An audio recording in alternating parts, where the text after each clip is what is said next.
Anda masih bersama kami di Good Night News. Pemirsa, jam-jam segini nih, jam-jamnya lapar ya Lu ya? Nah benar, apalagi belum makan siang. Kalau Galuh sendiri, sukanya pakai lauk apa kalau makan siang? Tahu tempe dong tentunya. Kalau ngomongin tahu tempe, jadi teringat nih lagu masa kecil. Kamu makannya apa? Tempe. Tempe tahu menjadi salah satu makanan yang sering ditemukan dalam menu harian kita. Tempe dan tahu dibuat dari bahan dasar kacang kedelai. Dibalik kesederhanaannya, tahu menyimpan banyak sekali nutrisi. Tak hanya memiliki ragam manfaat, tahu juga mempunyai ragam jenis yang berbeda. Nah, mari kita simak bersama-sama informasi berikut ini. Tahu merupakan makanan yang berasal dari kedelai dan sangat lekat dengan orang Indonesia. Hampir setiap hari, tahu dikonsumsi dalam berbagai jenis masakan atau camilan. Tahu dibuat dari endapan susu kedelai yang dikentalkan. Pada video kali ini, saya akan membahas mengenai tahu. Ada 4 jenis tahu, yaitu tahu putih, tahu setengah matang, tahu goreng, dan tahu kepal. Ini ragam jenis tahunya apa aja ya Pak yang diproduksi di pabrik milik Bapak ini? Produksi tahunya macam-macam, ada yang putih, ada yang kempong, ada yang setengah matang. Mungkin bisa diceritain Pak pengalaman Bapak dalam merintis usaha tahu ini dari titik nol sampai sukses sekarang ini. Kita produksi tahu sejak tahun 1994. Awalnya kita ikut orang tua, dan tahun 1999 kita udah berdiri sendiri, punya gilingan sendiri. Kalau kita ingat sejak awal, ada lucunya, ada ya susahnya, ada gembiranya. Susahnya kita tidak punya kendaraan sendiri, kita pinjam kendaraan adik. Waktu itu kadang ada yang mogok kendaraannya, kita jalan, dan senangnya kita jualan bersama istri. Pertengahan September lalu kan terjadi kenaikan harga BBM Pak. Nah dari kejadian itu apa merembet juga dalam usaha tahu Bapak ini? Dari segi harga kedelai atau dari yang lain gitu Pak?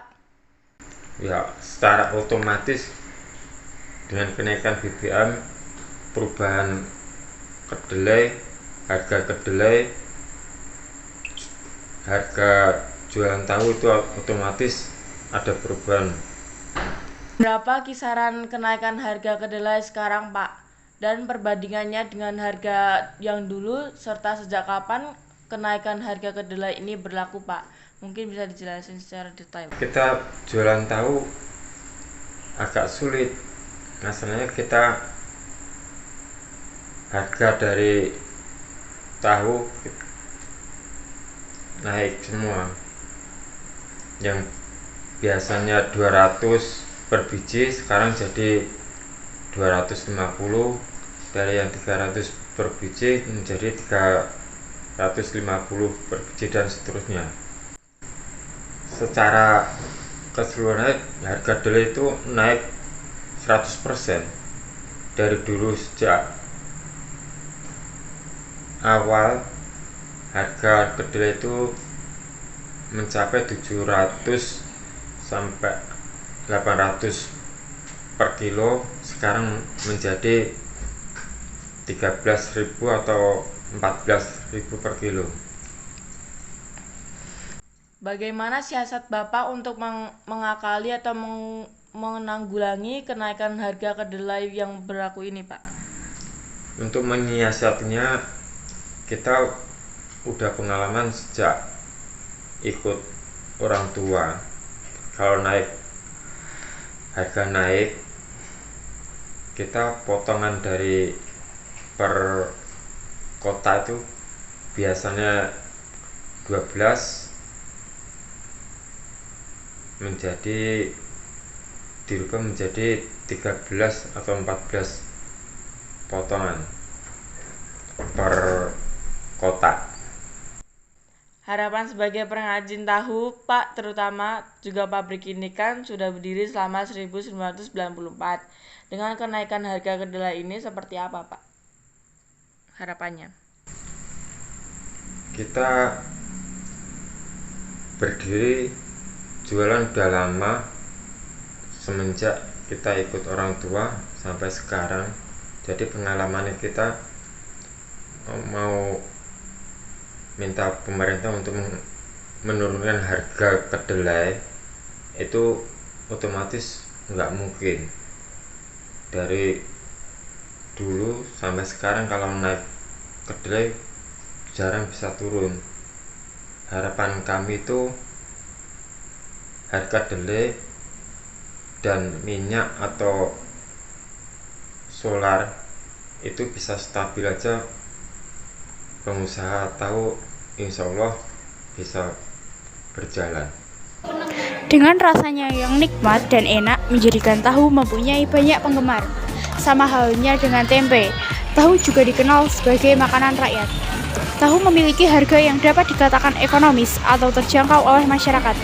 Manfaat yang terkandung di dalamnya, seperti kandungan serat dalam tahu, bisa membantu menurunkan kadar kolesterol jahat serta meningkatkan kolesterol baik.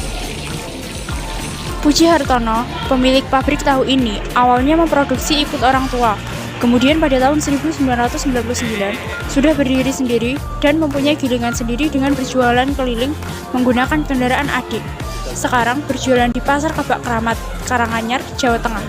Ia menjual tahu seharga Rp250 per biji, dan ada juga yang dijual Rp350 per bijinya. Wah, jadi aku kan makan dari informasi tadi. Ya nih dulu, tiba-tiba aku udah makan tahu tempe dan informasi tadi. Tapi kalau tadi udah kita bahas tentang makanan nih, sekarang juga kita mau kasih minuman. Dan kali ini juga minumannya hangat, bahkan juga bisa menambah tenaga, atau juga bisa mengusir yang namanya masuk angin. Apa itu? Apalagi kalau bukan wedang ronde. Kamu suka nggak Bandung sama wedang ronde? Suka banget, karena di Solo, kemudian di Sragen ada ronde yang enak banget. Nah, kalau misalnya kita makan ronde, pastinya tidak bisa dipisahkan dengan kuah jahe, dan ada juga yang pakai susu dengan aneka topping warna-warni, ya kan? Iya, benar banget. Nah, sebenarnya wedang ronde ini berasal dari mana sih? Ada yang bilang dari Solo, ada yang bilang dari Bandung, ada yang bilang dari Jakarta. Kayaknya tiap masing-masing daerah punya gitu ya wedang ronde. Tapi ternyata makanan ini berasal dari para pedagang Cina yang memodifikasi t-shirtnya bernama tabuan, guys. Jadi penasaran ya seperti apa nih cara membuat wedang ronde? Langsung kita simak dalam tayangan berikut ini. Yang bulat dan yang kenyal. Nggak cuma mochi ya Goodliners, ada lagi nih yang namanya ronde. Kalau paket fullnya ya wedang ronde. Kilas bentuknya mirip sama mochi. Cuma si ronde nggak ditabur tepung dan wajib diguyur pakai kuah jahe. Bocoran bahan-bahannya nih Goodliners, ada gula pasir, garam, tepung beras ketan, dan minyak goreng. Biar bisa dibentuk jadi bulat-bulat, sejumlah bahan harus diaduk bareng dulu ya Goodliners. Tepung, air, gula, dan juga jangan lupa tambahkan sedikit minyak. Aduk dan uleni sampai menjadi kalis.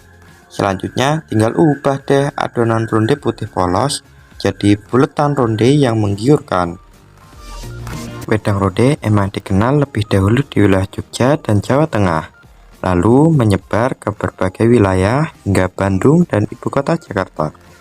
Tapi ternyata menilik sejarahnya, wedang ronde sebenarnya berasal dari negeri Cina loh Goodliners. Ia dibawa pedagang Cina yang memodifikasi t-shirt khas Cina bernama Tang Yuan. Oh ya Goodliners, kalau rasa dasarnya semua ronde memang cenderung tawar ya. Karena biar lebih enak dimakan, ronde bakal dikasih isian. Nah, jangan disamain ya ronde orang Bandung sama ronde yang ada di Solo. Judulnya sih sama, tapi isinya beda loh sob. Kalau di wilayah Solo, ronde identik dengan isian adonan kacang, sementara ronde orang Bandung dikasih isian berupa gula merah dengan cita rasa yang manis. Yaps, it's time to cemplang-cemplung. Yang bulat dan yang kenyal. Siap nyemplung nih ke air rebusan. Gak sampai 5 menit kok gerombolan rondenya udah mateng luar dalam. Next, tinggal diracik deh proporsinya. Ada jelly, kolang-kaling, kacang, dan tentunya tak lupa dikasih kuah jahe. Ternyata isian tadi bisa ngeblend banget nih bareng ronde yang gak kalah unik dan menggodanya. Nah, Goodliners, di sekitar Sragen, sajian istimewa berkhasiat tingkatkan stamina ini salah satu terhidang di sini, kedai Mbah Ronde. Pemiliknya yaitu Patmi. Berawal dari kesukaan akan jamu dan minuman jahe atau wedang, ia mengembangkan kesukaannya dan akhirnya ia meneruskan kedai wedang ronde yang diwariskan oleh bapaknya sendiri. Sebelumnya selamat siang Bu. Ya, selamat siang Mas. Di sini dengan siapa dan pemilik warung apa? Saya Bupati salah satu pemilik warung Mbah Ronde. Oke. Akhirnya kan Ibu berjualan wedang ronde. Iya. Nah, dari Ibu sendiri, kenapa Ibu mendirikan usaha wedang ronde ini Bu? Yang pertama itu meneruskan usaha keluarga, usaha bapak saya. Yang kedua, ini mempunyai peluang yang bagus, terutama untuk menarik tetangga sekitar untuk ikut serta bekerja sama dengan kita. Jadi membuat lapangan pekerjaan bagi sebagian orang kecil aja. Iya. Ronde. Nah, ronde di sini kan sudah lama terkenal ya Bu, dan pasti selalu ramai. Cara Ibu itu apa saja sih Bu biar supaya tetap ramai untuk menjaga keramaian itu? Untuk menjaga keramaian, insya Allah yang pertama kita gunakan itu tetap menjaga kualitas. Kita tetap menggunakan barang-barang yang itu, misalnya kita memilih bahan-bahan yang terbaik. Yang kedua itu menganggap bahwa pelanggan mereka itu harus kita layani dengan pelayanan prima. Yang ketiga, kita dengan kalian menjaga hubungan baik. Dan yang terakhir, jangan lupa untuk selalu berdoa. Apa Ibu yang membedakan wedang ronde outlet lain dengan wedang ronde outlet punya Ibu?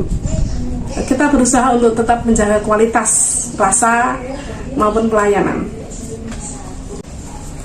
Bagaimana sih Bu cara membuat wedang ronde ini dari awal sampai bisa dimakan dan sampai rasanya seperti berenak? Kita tentukan bahan-bahannya dulu dari bahan bermutu, antara lain bahan dari jahe, kemudian dari pandan, kemudian dari beras ketan yang berkualitas. Nanti kita olah, kita jadikan wedang ronde yang menurut kita itu wedang ronde paling enak. Itu bahan-bahan pembuatan wedang ronde itu gulaan atau buat sendiri Bu? Kebanyakan gulakan Mas. Kita misalnya ada jahe, kita mendatangkan dari Jawa Timur dan sekitar Sragen sini. Kemudian yang lainnya kita beli di toko-toko atau di warung-warung yang berada di sekitar kita. Apa kendala Ibu sebagai pemilik wedang ronde sebelum mendirikan usaha yang sebesar ini Bu? Kalau kendala banyak Mas. Contohnya kendala cuaca, itu pengaruh juga terhadap pendapatan. Kemudian banyak juga yang jual wedang ronde berarti saingan banyak, tapi saingan sebagai pemacu kita untuk membuat kualitas semakin baik. Kendalanya itu. Kemudian kendala yang lain, misalnya kita mendapatkan bahannya kadang-kadang terlambat seperti itu. Dalam menjalankan usaha selama ini, apakah Ibu pernah mengalami kerugian secara besar? Dan bagaimana cara Ibu bangkit kembali untuk merintis usaha tersebut? Kalau masalah usaha dimanapun itu pasti jatuh bangun itu ada Mas. Bangkrut pernah, tidak baik, tidak sesuai dengan target penjualan pernah. Tapi namanya usaha, kita bangkit dengan optimis. Misalnya kita mulai usaha lagi. Waktu kemarin kan pernah COVID-19. Ya. Strategi Ibu dalam menjalankan usaha saat di COVID-19 itu bagaimana Bu? Alhamdulillah ketika kemarin COVID, masyarakat karena mereka itu terdogma dengan semakin banyak jamu yang diminum. Salah satunya adalah jahe, karena wedang ronde itu bahan baku jahe terutama. Alhamdulillah kita lumayan Mas. Oke. Sekian Bu pertanyaannya. Terima kasih telah banyak menjawab dari pertanyaan kami.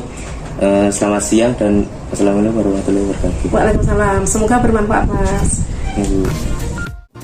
Kedai yang selalu ramai oleh pembeli ini menjual angsle dan ronde dengan berbagai macam varian. Minuman-minuman ini menjadi andalan melewati udara dingin. Kedai ini buka jam 4 sore sampai rondenya habis loh. Tak hanya itu, rondenya juga bisa dibungkus loh Goodliners. Selain untuk menghangatkan tubuh, ronde juga dipercaya mampu mengembalikan stamina tubuh setelah lelah seharian bekerja. Dalam seporsi wedang ronde biasanya tersaji dalam cawan atau mangkuk seperti ini. Rasanya khas, pas dinikmati kapan saja. Patmi, pemilik kedai Mbah Ronde, mewarisi kedai angsle dan ronde Mbah Ronde dari ayahnya. Pada tahun 1971, sang ayah, Paijo, berjualan dengan menggunakan gerobak angkat. Awalnya, ronde dijual keliling di daerah Sukoharjo. Dari nama pemberian ayahnya, yaitu Mbah Ronde, inilah nama angsle dan ronde Mbah Ronde melekat sampai saat ini. Meski sudah berpindah tempat ke Jalan Sukowati, depan kantor Pos Sragen, kedai tak pernah sepi pembeli. Aneka angsle dan ronde di kedai Mbah Ronde dijual dengan harga Rp6.000. Pembeli datang dari berbagai penjuru kota di Jawa Tengah, bahkan banyak pembeli ada yang datang dari Bali, Kalimantan, dan Sumatera hanya untuk mencicipi keenakan dari ronde kedai Mbah Ronde. Wow, gimana nih Goodliners? Siap menghangatkan tubuh kalian? So, hangatnya dapat, ngenyangin juga dapat dong ya. Wah, jadi pengen minum wedang ronde nih kalau malam nanti. Yuk aku ikut. Gas galuh. Pokoknya hari ini Mahen telah memanjakan kita semua dengan dunia perkulineran di Indonesia. Dari jenis-jenis tahu tadi dan juga minuman penambah stamina, yaitu wedang ronde. Yo galuh, kita sebagai rakyat Indonesia harus melestarikan UMKM di negeri kita. Karena UMKM sendiri memiliki banyak sekali manfaat. Contohnya yaitu mendongkrak perekonomian Indonesia dan masih banyak lagi. Nah, benar sekali Mahen. Usai sudah kebersamaan kita dalam Good Line News edisi kali ini, sebagai host saya Mahardika Perwintara Gadis dan rekan saya Mahendra Gani Widya Putra. Pamit undur diri. Selamat siang dan sampai jumpa.